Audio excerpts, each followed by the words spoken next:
Om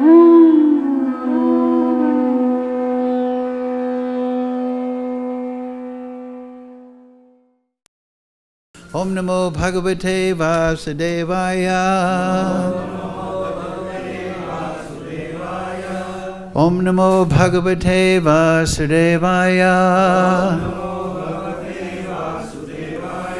Om Namo Bhagavate Vasudevaya. All together, please. Om Jnana Timarandasya Ganandana Salakaya Chakshurun Militam Yena Tasmai Shri Gurave Namaha Shri Chaitanya Manobishtam Sthapitam Yena Bhutale Swayam Rupa Kadamayam Dadarti Swapadantikam Vandeham Shri Guru Shri Ukta Padakamalang Shri Gurun Vaishnavamscha Shri Rupam Sagrajatam Sahagana Raganatam Vitam Tam Sajivam Sadvaitam Savadutam Prijana Sahitam Krishna Chaitanya Devam Shri Radha Krishna Padang Sahagana Lalita Shri Vishakam Vitamscha He Krishna Karuna Sindhu Dina Bandhu Jagatpate Gopesha Gopika Kanta Radha Kanta Namostute Tapcha Kanchana Gaurange Radhe Vrindavaneshwari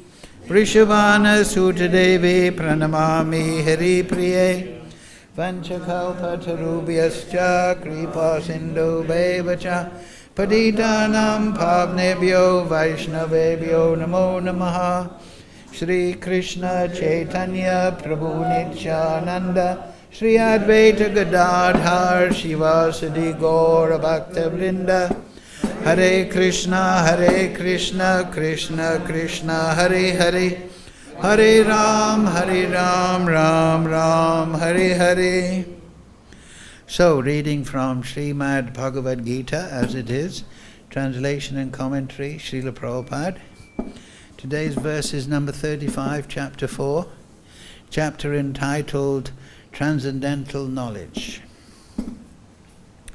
So, please repeat. Yaj Gyatva Na Purnar Moham Evam Yashyasi Pandavaha Yena Bhutani Aseshani Drakshyashyatmani Athomayi Yagyatvana Punarmoham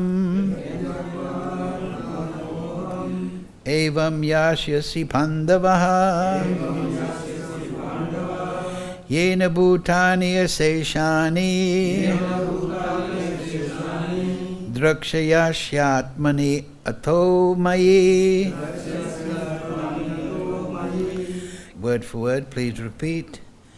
Yat, which, Gyatva, knowing, Na, never, Punaha, again, Moham, to illusion, Evam, like this, Yashasi, you shall go, Pandavaha, O son of Pandu, Yena, by which, Bhutani, living entities, Aseshani, all, Drakshasi, you will see, Atmani, in the Supreme Self, Ata'u, or in other words, Mai, in me.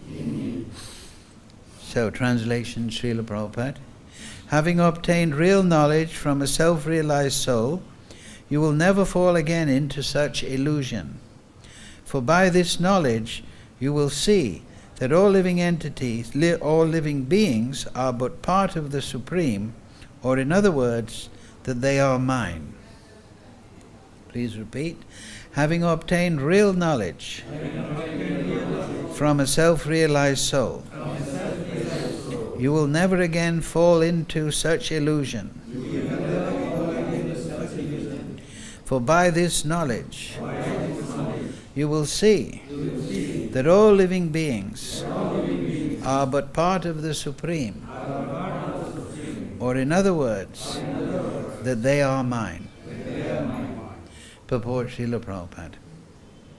The result of receiving knowledge from a self-realized soul, or one who knows things as they are, is learning that all living beings are part and parcels of the Supreme Personality of Godhead, Lord Sri Krishna. The sense of an existence separate from Krishna is called Maya. Ma, not, ya, this. Something that, something that we have nothing to do with Krishna. That Krishna is the only a great historical personality, and that the Absolute is the impersonal Brahman. Factually, as it is stated in the Bhagavad-Gita, this impersonal Brahman is the personal effulgence of Krishna. Krishna, as the Supreme Personality of Godhead, is the cause of everything. In the Brahma Samhita, it is clearly stated that Krishna is the Supreme Personality of Godhead, the cause of all causes. Even the millions of incarnations are only his different expansions. Similarly, the living entities are also expansions of Krishna. The Mayavadi philosophers wrongly think that Krishna loses his own separate existence in his many expansions. This thought is material in nature. Can you close that window, please?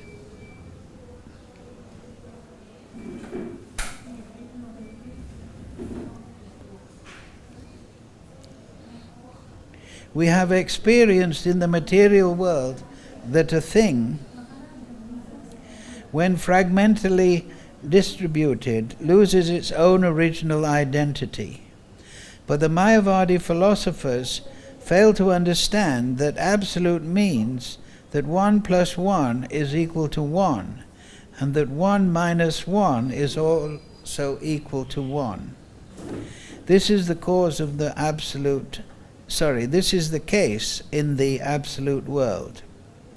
For want of sufficient knowledge in the absolute science, we are now covered with illusion, and therefore we think that we are separate from Krishna. Although we are separated parts of Krishna, we are nevertheless non-different from him.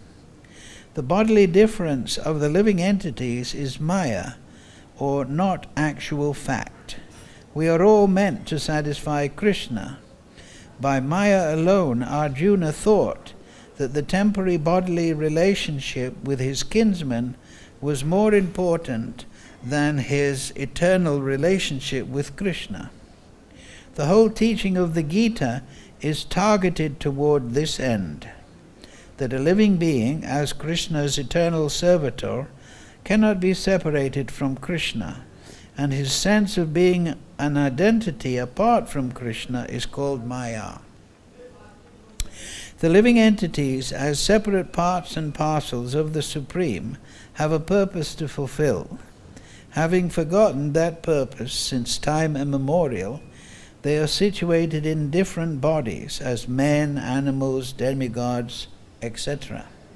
Such bodily differences arise from forgetfulness of the transcendental service of the Lord.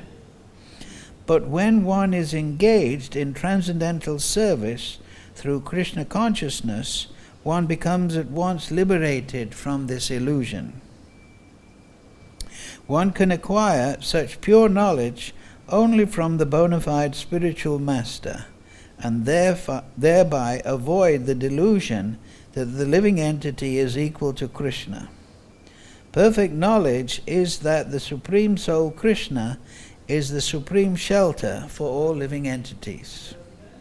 And giving up such shelter, the living entities are deluded by the material energy, imagining themselves to have a separate identity. Thus, under different standards of material identity, they become forgetful of Krishna. When, however, such deluded living entities become situated in Krishna consciousness, it is to be understood that they are on the path of liberation. As confirmed in the Bhagavatam 2.10.6, Muktir hitafan yata rupam swarupena vavashtitihi.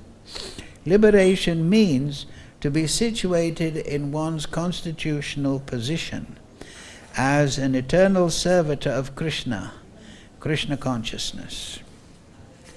Makam karochi vachalam phangam laite girim yad kripatamaham vande Shri Guru Dinatarinam yajgatva napurna moham evam yashasi pandavaha yena bhutani aseshani rakshayashyatmani atho mayi. Having obtained real knowledge from a self-realized soul, you will never again fall into such illusion. For by this knowledge you will see that all living entities are but part of the Supreme, or, in other words, that they are mine. So, this verse follows the famous verse, Tadvidi Pratipatena, right? Just try to learn the truth by approaching a spiritual master, inquire from him submissively, and render service unto him. The self-realized souls can impart knowledge unto you because they have seen the truth. So, this is the qualifications of a guru, the necessity of a guru, and the result of learning from the guru. So in this verse, and the rest, is the result of the application to a guru's teachings. I was just listening to a lecture by Srila Prabhupada this morning, and he was saying that graduates, Bhagavad-Gita is the ABC of spiritual life. The Bhagavatam is the graduate course, and the Chaitanya Charitamrita is the postgraduate course. So Prabhupada said advanced devotee means one who has absorbed the message of Srimad Bhagavatam.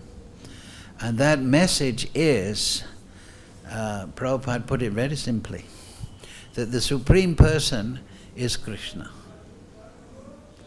When somebody has come to that realization, then Prabhupada said he's an advanced devotee. There may be so many theories about Godhead, who is the Supreme, right? Some people, like Prabhupada mentions there in the purport, they may think that the Brahmana effulgence is supreme. Or some people may think that there is no Supreme. Or some primitive tribal religions, they may posit that the Supreme is a great spirit in the sky. And then some tribal religions also, they may think that there is a Supreme Creator, but he's an old man with a beard and an angry attitude. And they may have so many speculations about what is Godhead. So the Veda, Krishna explains later on, 15th chapter, Vedanta Krit Vedavid Eva Chaham, that I am the compiler of the Vedas. By all the Vedas I am to be known.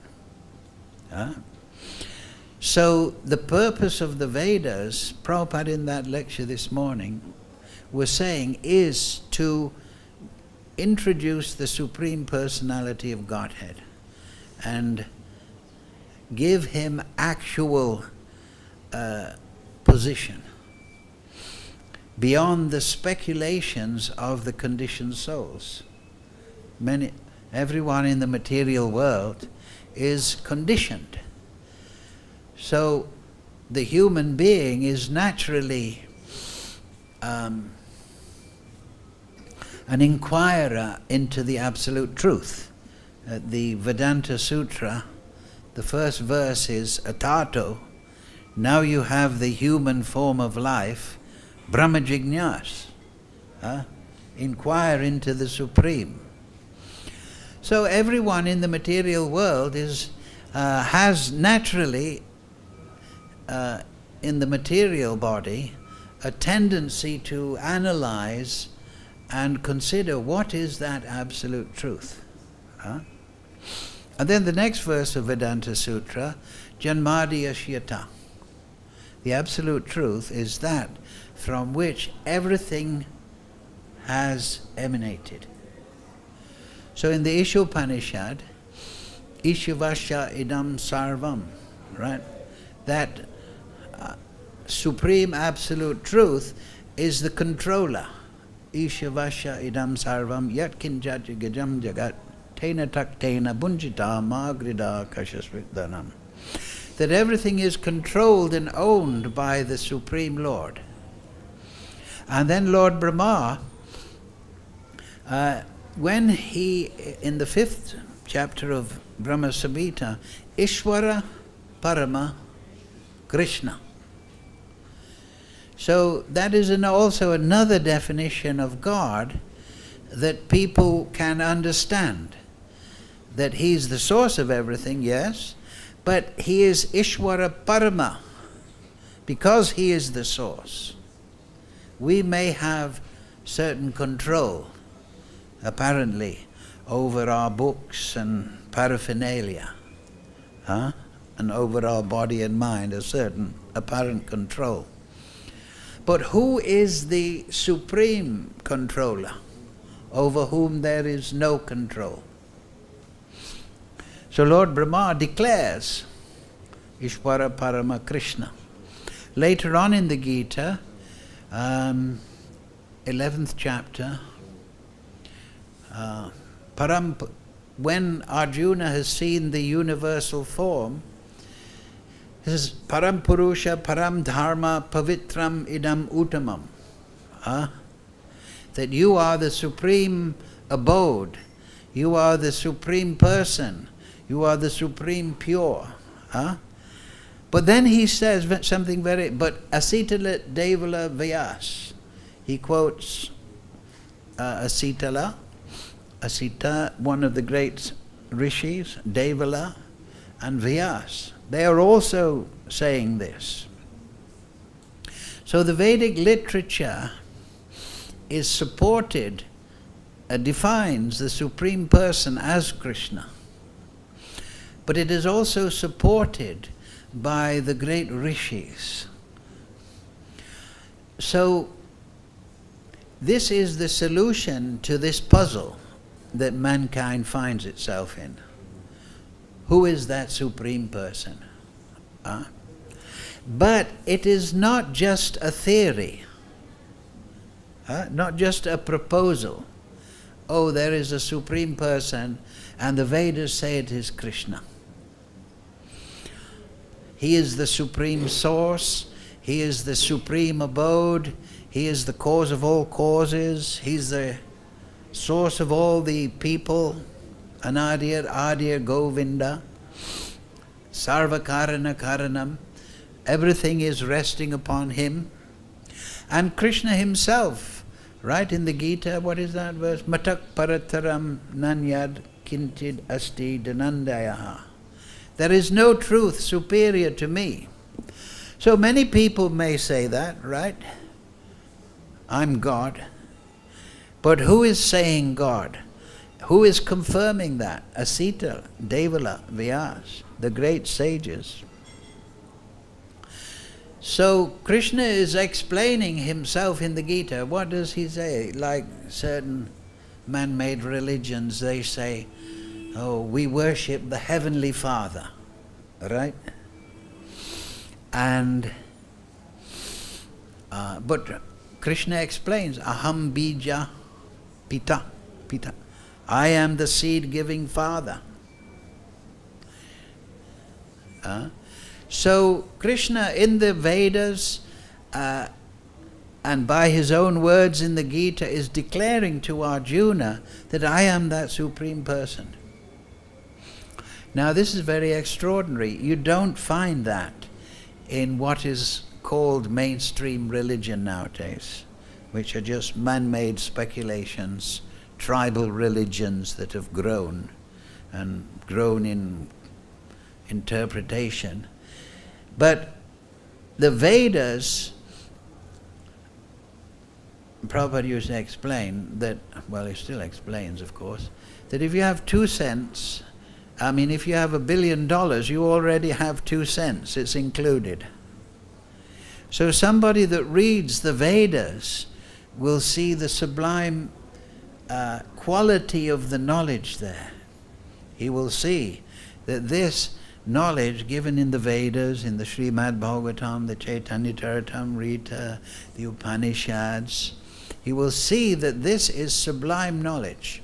And in this chapter it is stated, there is nothing so sublime and pure as transcendental knowledge.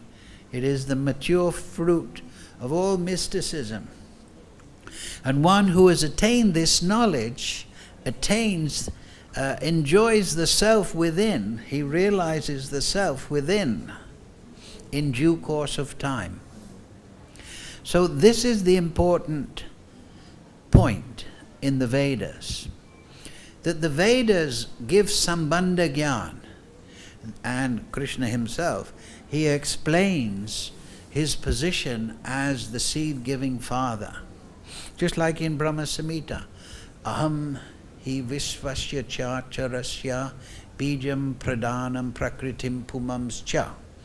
Krishna explains at the end of the Brahma that I am the seed, I am pradhan, I am purusha, and I am prakriti. He says these 4 things at the end of it. So he is the seed of all existence. He is the pradhan from which all the material energy has been created by the action of the modes and so on. He is the prakriti, the transformation of the pradhan, and he is the purusha, pumamsya. He is the overlord of it. So, but the Vedas do not stop with just Sambandha Gyan. Sambandha means relationships. Gyan means knowledge. So, Sambandha Gyan is one thing. Oh, there is a Supreme Person. He is the Ishvara Parama. He is the source of all creation. These are the first of the 3 Dashamula that teach Krishna's position. Hari Ishvara, because the Dashamula is the 10 primary points of Vedic literature. So, first one is Veda Pramana. That is, the proof is the Vedas. And then there are 3 points of the 10 that describe the Supreme Person. First one is Hari Ishvara. That Hari, Hari, this refers to Radha Krishna. Actually, Hari can be broken down to energy and energetic. Is Ishvara. That Hari Ishvara. Second one is Achintya Shakti. That he has unlimited Shakti, unlimited in depth and unlimited in variety. And then Rasavai Saha, just like we say the holy name of Krishna is Nama Chintamani Krishnas Chaitanya Rasa Vigraha. So the Supreme Lord, he has produced energy, but he has also produced rasa. Right? Just like you are looking at the sunrise and you see the different colors, you feel the energy of the sun, you see the sky above, you see the trees, you may look over a lake, see the water. So there's energy. But there's also rasa. Rasa means mellow taste. So you see the beauty of the creation. It touches your heart. And you think, this is wonderful. So you don't just mechanically perceive the creation, but you also feel rasa. Oh, this is beautiful. This is tasty. This is not tasty. This is disharmonious. So the Vedas teach the Supreme Lord, His creation, but they don't just stop at that point. They say abhideya, abhideya. They give abhideya. That means the process of worship by which you can transcend just theoretical understanding. Oh, the Vedas say Krishna is God, He has unlimited Shakti. But you can enter into a process by which you directly experience that. Right? Now we're at the end of the Age of Enlightenment. The Age of Enlightenment started around the 1500s. It was around the time of Chaitanya Mahaprabhu. In Western philosophical circles, they'll say that previous to that there was the Age of Faith. They had a book full of mythology and tribal stories. And if you believed in this book, if you had faith in the book, then you would go to heaven forever. And if you didn't have faith in the book, you would go to hell forever. Right? You know what I'm talking about. So, that age, the thing is, it's just like in astrology they have Pisces. So, they have the two fish. If you just have faith, the other fish of doubt will accompany it. Right? If you just have blind faith in a strange book with strange stories that is propagandized as the absolute truth, but is full of contradictions and strangeness that doesn't satisfy the mind, then you're also going to have another fish in your mind. You're going to have the fish of doubt. For example, if you say, God loves you, but He's going to send you for hell forever and ever, this is a little contradictory, isn't it? And you have to accept just one person in all history to attain heaven. So you will think, what about all the other people that didn't have a chance, that were born and died before this one person appeared? So man-made religion is full of contradictions and absurdities. And the proposal that God will send you to hell after one lifetime, forever and ever, doesn't speak nicely of His character, does it? Right? Like I might get angry, or you might get angry with me for some time. But then after a while you think, oh, never mind, right? Even the material person will think in that way. So of course that is the Vedic description, that one may go to Narak, but in accordance with his misbehavior. And it is very, like for example in Garuda Puran it is explained there that if somebody is sent to Narak by Yamaraj, it is explained. So the person gets his punishment accompanied with the knowledge, and this corrects him. It enters the subtle body. So the Vedas, they don't just say have faith in this knowledge. And then the age of faith became the age of enlightenment.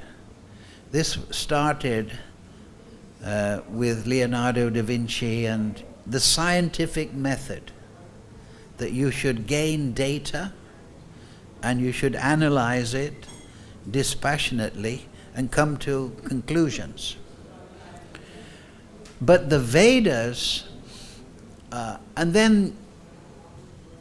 this process is also, this is the empirical process, that through the senses, pratyaksha, you gain knowledge, and then anuman, you analyze it. So that is called aroha gyan, that by ascending, by using the senses, you gather knowledge, and then you analyze it, and you come to conclusions. Basically the scientific method. But the problem with that is, anuman means that interpretation, understanding, following the data given by the senses, is that you cannot, as Rupa Goswami explains, Krishna is atakshri Krishna namadi na bhaved grayam indriyam. That he is not revealed to the material senses. So if you just exercise the mind and the body, you cannot reach the absolute truth. For example, if I were to invent a religion and say, if you exercise your body, then you can know the absolute truth, you'd think it's a very foolish idea.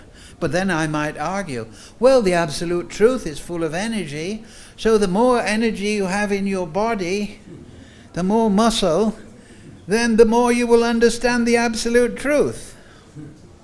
And then some people might take that as a good idea. And then if I were to say, but then you'd exercise your body, and you think, well, I still don't know the absolute truth. Right? But the problem with the philosophers is that just like you can't understand the absolute truth through exercising your body, you can't understand the absolute truth by exercising your mind. Right? If you can accept that by exercising the body you cannot get the absolute truth, then you should accept that maybe, why do you believe that by exercising the mind, sitting under a tree and watching an apple fall, or sitting down and thinking, where is time? Maybe it's this, maybe that. By exercising the mind, why do you think you'll come to a perfect conclusion? Right? Because what is your mind, according to the material idea? It's just a chemical reaction in the brain. So if you think, I'll reach the absolute truth through exercising my mind, it's similar to a foolish person that thinks that by lifting weights I'm going to understand the absolute truth. If you exercise your mind, you may become even more confused. And the result will be you'll become frustrated. Right? Oh, I read all the philosophers, Plato, I read psychoanalytical psychiatrists, I read Marx and his communists, and then I read about capitalism, and then I read about this, and still I don't know what's going on. So you'll become nihilistic. You understand that word? It means that you become so frustrated, you become negative. And there's many of the Western philosophers that accompanied the age of enlightenment, they came to the conclusion there was one, God is dead, right? But then somebody wrote on the wall, no, Nietzsche is dead, Nietzsche. He was the philosopher. And he came to the conclusion, more or less, he stated that because we're all suffering and there's no God, the only real question is, should you, end the suffering by suicide? So this is nihilism. You're frustrated in trying to understand the universe. So then you just can't, so you become frustrated and then nihilistic. And then you think, I'll just drink myself to death, or this and that, take drugs, I'll just enjoy. You become more miserable. So, Krishna consciousness says, don't exercise your body and mind, keep them nice and fit and healthy, of course. But Krishna consciousness, the Vedas say, exercise your soul. Right? You have a body, you have a mind, but you're the soul in the body. And the soul is equipped not just to accept theoretical assertions that Krishna is the Supreme Person, but to actually experience. So you can say, because of Lord Chaitanya, we're in the age of experience now, where everyone, Shravanam, Kirtanam, Vishnu, Smaranam, Padasevam, where everyone can transcend just blind faith, but come to the stage of realization. And central practice in Kali Yuga is Hare Krishna, Krishna Krishna, Hare Hare, Hare Ram, Ram Ram, Hare Hare. So this is kirtan. But one should perform kirtan with spiritual knowledge. Spiritual knowledge is acquired by Shravanam, as Prabhupada started the purport, right? The result of receiving knowledge from a self-realized soul, or one who knows things as they are, is learning that all living beings are part and parcels of the Supreme Personality of Godhead, Lord Krishna. So, Shravanam, Kirtanam, these are the most important two. Shravanam means to hear. So we chant, but at the same time we hear the Vedic literature. And the combination of those two gives us this realization, directly and personally. Prabhupada also, one of the things he said was that blind faith, it results, religion without knowledge is fanaticism, right? You're full of doubt, so you compensate by becoming fanatic. But real religion, real dharma, Sanatan Dharma, means to awaken the soul who directly perceives the absolute truth. So this is Abhideya. Sambandha, one hears the relationships between the material energy, spiritual energy, the living entity and the Supreme Lord. That is Sambandha Gyan. But one should perform Abhideya, that means bhakti, Vaidhi bhakti, Rag bhakti, Bhava bhakta, Prem bhakti. But one should perform it under the tutelage of a self-realized soul. One should understand the Vedas through the teachings of a self-realized soul, an Uttamadhikari.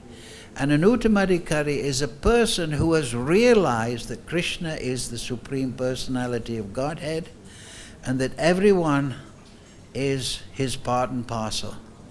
That all living entities, whether they are moving or non-moving, human or animal, plants or microbes or fish, they are all belonging to Krishna. And as Prabhupada explained in the purport, that they are now entangled in the material energy. And as a result of their desire and work, their karma and karma, they have got a body. Maybe female body, male body, maybe animal body, demigod body, as Prabhupada said. Maybe a microbe, maybe a fish, maybe a shark, whatever, according to their karma. But this is illusory. This is illusion. And therefore, what is that verse? Pandita samadashina, sune chaiva swapake cha pandita samadashina. That the Pandit, he sees on the spiritual platform, that is the Uttamadhikari's vision, and he sees directly and personally that through a position of realization that everyone is a part and parcel of Krishna. What is that verse? Mamai vamsa jiva loke, jiva bhuta sanatana, manashastra indriyani, prakriti stani kashati.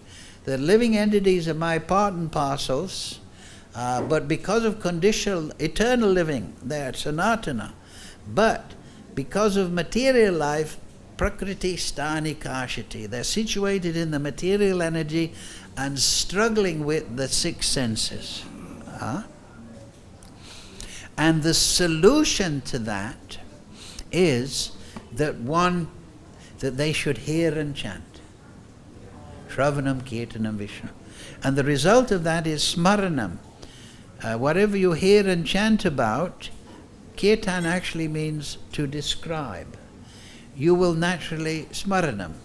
Like if we have a conversation, then you may go to your place, I go to... Then I remember what we talked about, right? So the secret of bhakti sadhana is to always hear and chant about the Supreme Lord. This will cause smaranam. And then the Supreme Lord, through this smaranam, will reveal himself directly and personally. So therefore, Rupa Goswami Bhakti Rasamrita Sindhu, he gives 64 practices, right? The first 10 are things you should do. And the next 10 are things that you shouldn't do. And then the next 44 are to do with deity worship and the 5 primary ones at the end. But the first one is Guru Ashraya. You want to exercise your soul to realize the transcendental platform, but you should exercise your soul in hearing and chanting by Guru Ashraya, by taking shelter of the self-realized soul. That's Rupa Goswami's. First thing, most important, Guru Ashraya. And therefore, before this verse, today's verse, which gives the realization one can directly and personally attain, before that is the verse. Just try to learn the truth by approaching a spiritual master, inquire from him submissively.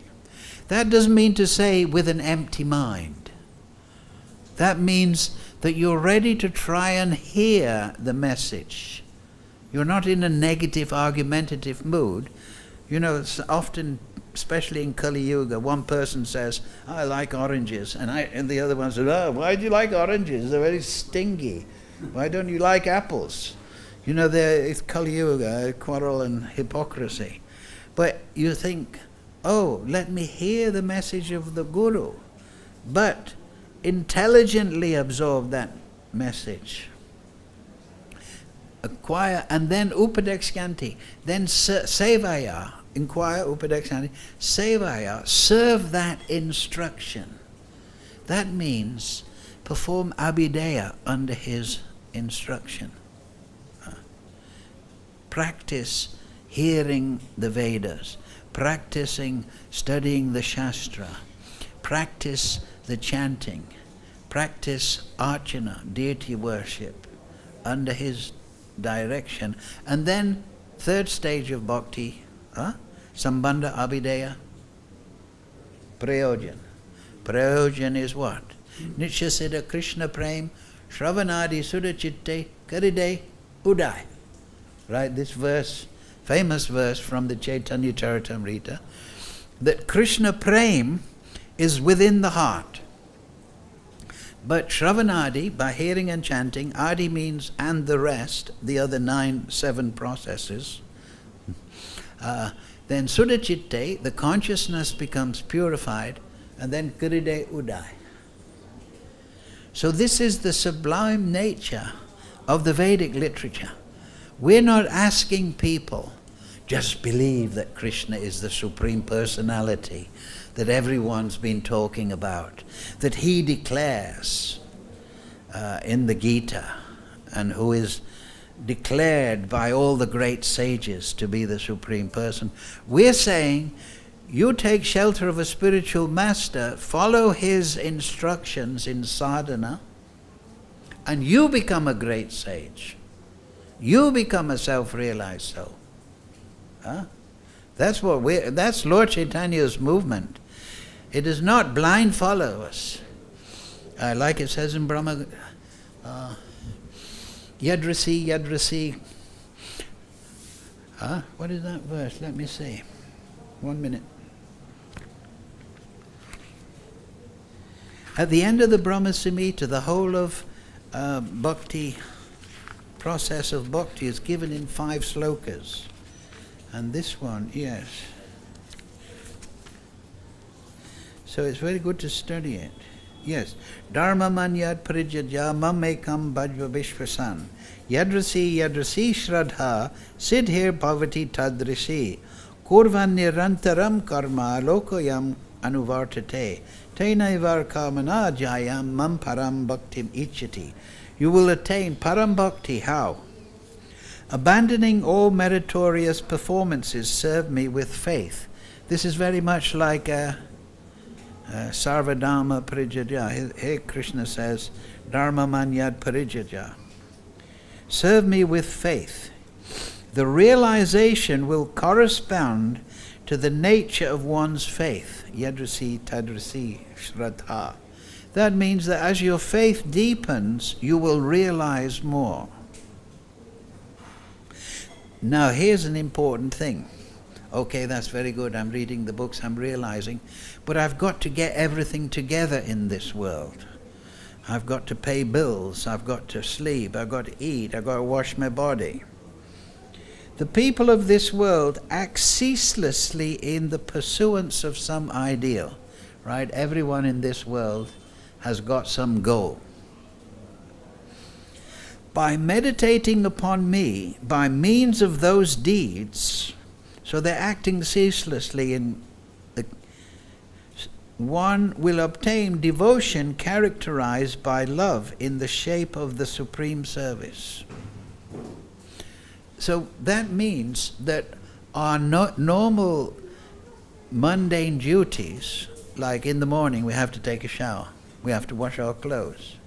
So it might seem very boring, right, to do that. But by meditating upon Krishna, that means that I'm taking a shower to maintain my health. I'm taking my shower because this is my duty to Krishna. This is my meditation upon Krishna. This is yagi. I'm acting in a mood of sacrifice. I'm not just washing my body, but I'm washing my body because this will help me in my realization of Krishna. This is my yagya. This is my offering to Krishna. You understand? I have to wash my clothes, but it's not just a boring side issue.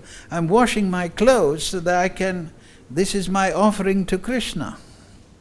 Yagi doesn't mean, therefore, that it just putting grains and ghee in the, or giving 10 rupees in the collection box. Yagi means that everything is done. What does Krishna say in the Gita? He says, Yad karosi yad anasi yad tapasyasi. But what's the start? Yeah. Yeah, tad karu. So that means everything should be done as an offering, right? Manmana, bhavamad bhakto, madhyaji, everything. So we all have an ideal. The devotee's ideal is to become Krishna conscious. So with that, what is that verse? Ekeha kurunandana, right? The devotee is one-pointed. So everything is offered to Krishna for the realization of Krishna. I'm washing my clothes as an offering to Krishna. I'm keeping myself healthy as an offering to Krishna. This is it. By meditating upon me, by means of those deeds, those apparently mundane activities, one will obtain devotion characterized by love in the shape of the supreme service. That means prem bhakti. You'll attain prem bhakti. So you absorb knowledge, Shravanam Kirtanam, and you smaranam, you're remembering and realizing Krishna, but then all your duties, to do with the bodily duties or mental duties, your chanting, your service in the temple, they are all an offering to Krishna. And Krishna says here, by meditating upon me, by means of those deeds, one will obtain devotion characterized by love in the shape of the supreme service.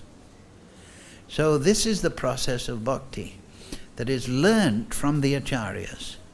And we're all very fortunate that Prabhupada has elucidated the Bhagavad-Gita, the Srimad Bhagavatam, the Chaitanya Charitamrita, the Bhakti Rasamrita Sindhu, and in his books he's given directions to read the books of Vishwanath Chakravarti, his own spiritual master, Jaiva Dharma, the books of Bhakti Vinod Thakur. We're singing his bhajans. So the devotional life means that. It means under the guidance of Guru, understanding this abhideya, one will attain prayojan. And there's also another very encouraging verse, Krishna says here, a bit earlier.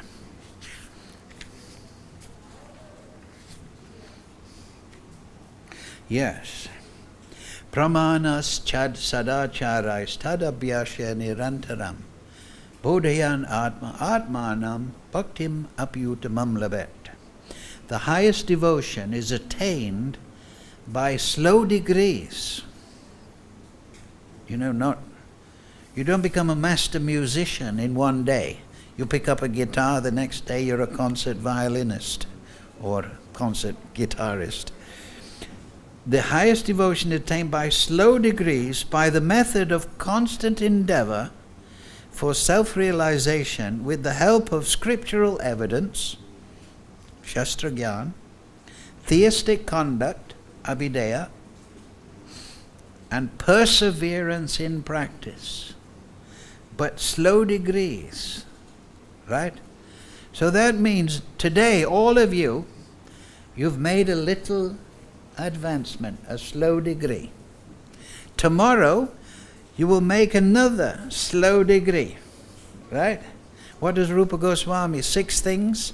You must be patient and confident, right? So all devotees, they should learn this art of doing hearing Shastra, chanting the holy name, doing everything for Krishna, and with the confidence that today I've made a little bit more advancement. I've made a slow degree.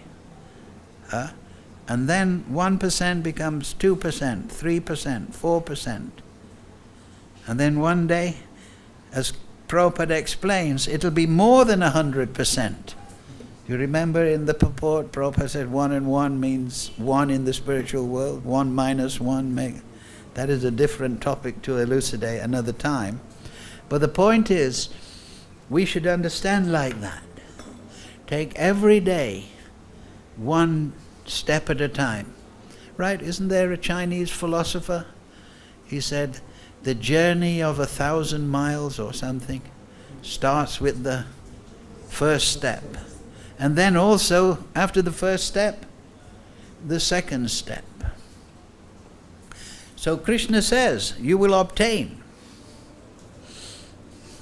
And on the way we should chant, Hare Krishna, Krishna Krishna, Hare Hare, Hare Ram, Ram Ram, Hare Hare.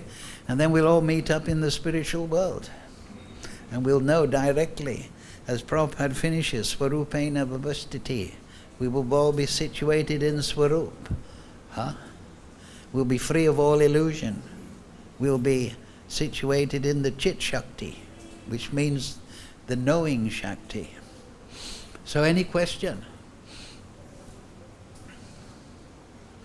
Yes. So it is said that our advancement may receive by some mistake impediments. But we can even go back to our previous activities. But it is said in another hand that we have common nationality. So how we can reconcile those two notions? Yes, there may be impediments, yes. But this is the point. Perseverance in practice, right? We just read, right? You have to persevere. Just like if you want to learn guitar, every time you practice, you should have confidence, I'm making advancement. But if you don't pick up the guitar and practice, you're not going to make advancement, are you? And you'll slip back. But once you return to practice, your old skill very quickly comes back. So the secret is not to give up your practice. What does Krishna, I think it's the end of this chapter, isn't it? Therefore the doubts which have arisen in your heart out of ignorance should be slashed by the weapon of knowledge. Armed with yoga, O Bharata, stand and fight. Right? So yes, there'll be impediments. Arjuna was on the battlefield. He wasn't in a comfortable chair sitting with Krishna, having a lassi. It's the battlefield. So yes, Maya will test you. It's stated even in the Srimad Bhagavatam. The demigods will test you. But you have to stand and fight. We have to think, am I a man or am I a mouse? Or am I a woman or a mouse? Right? But, we have to have that determination, right? If you want to learn piano, you can't think, oh, it's difficult, I'm not going to do it, right? No, you should think, this is difficult, so I am going to do it. Right? Then you're a man, right? If you think, oh, it's so hard to give up Maya, then what are you? You're a loser. You've got to be like Arjuna and Bhima, right?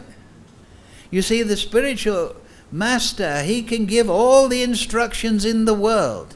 You can have Beethoven as your piano teacher. But if you don't practice, you're not going to learn the piano. But if you have the village organist that plays in the church or something, and you decide, I'll take the basics from her, she plays in the piano in the church, but then I'm going to practice more, then you're going to get advancement. So sometimes people think, oh, my spiritual master's not Uttamadikari, and maybe this, maybe that. No, you be a man, you be Arjuna on the battlefield and decide that I'm a man, not a mouse. Right? Because what does Krishna say? You can think, I'm part and parcel of Krishna. What has Maya got to do with me? In the 3rd chapter, Krishna explains, it's lust only, Arjuna, that is the all-devouring enemy of this world.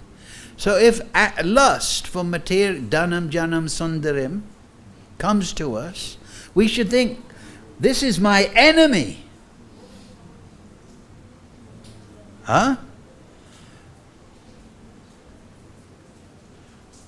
Arjuna, what? At the beginning, Krishna chastised him. Oh, Arjuna, what are you doing? Leaving the battlefield, people will say that you're weak, and forever your name will be thrown in the mud. Stand and fight. So he's getting instruction from Krishna himself. Krishna's not saying, oh, Arjuna, okay, sit under that tree, I'll kill the lot.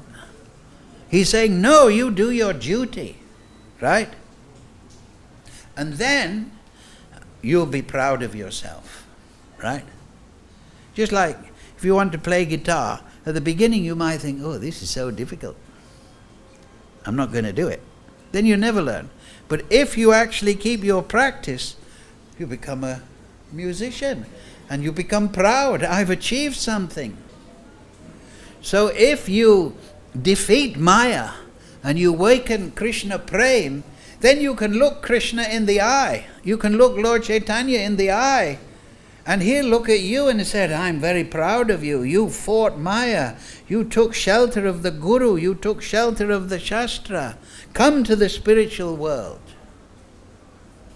Do you think he says that to somebody that's, oh, I had to go back to drinking and alcohol and watching television because it was too hard? Okay, you stay in the material world. We don't want you now. Huh? Right? You see my point? The impediments are something you take pride in. Now I'm going to overcome this anartha.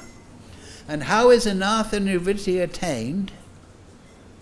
It is by Shravanam, Kirtanam, Vishnu. By learning the Dasmula and realizing the Dasmula and regulated bhakti. And just like the children in the temple, right? Sometimes you see a little baby, it falls over. At the beginning of the Bhagavatam it says that. The child, when he's learning to walk, he's going to jump up and down. He's going to fall down. But he says, I'm not going to crawl on my belly for the rest of my life. I'm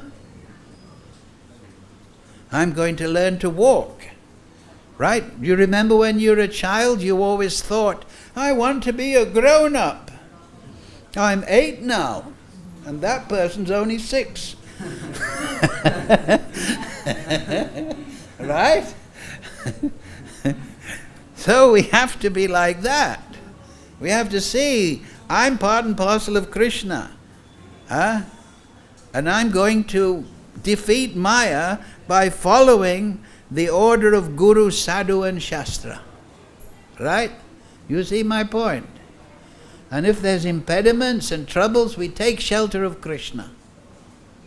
Right? Is that a good answer? Yeah. Don't mind, ladies. Are you a woman or a mousini?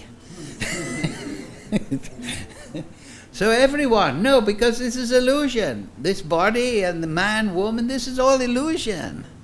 This is just like when we're sleeping, right? We have a dream. A tiger is chasing me, right? But then we wake up and this is a dream. So this material world is a gross dream. We dream at night. And then we wake up, oh, that was just an illusion. So when we come to the spiritual platform, we realize this idea that I'm this body is just illusion. It's a gross illusion. There's a subtle illusion when you're dreaming, and it's a gross illusion when you're awake. But the turiya is the 4th level of consciousness. Any other question?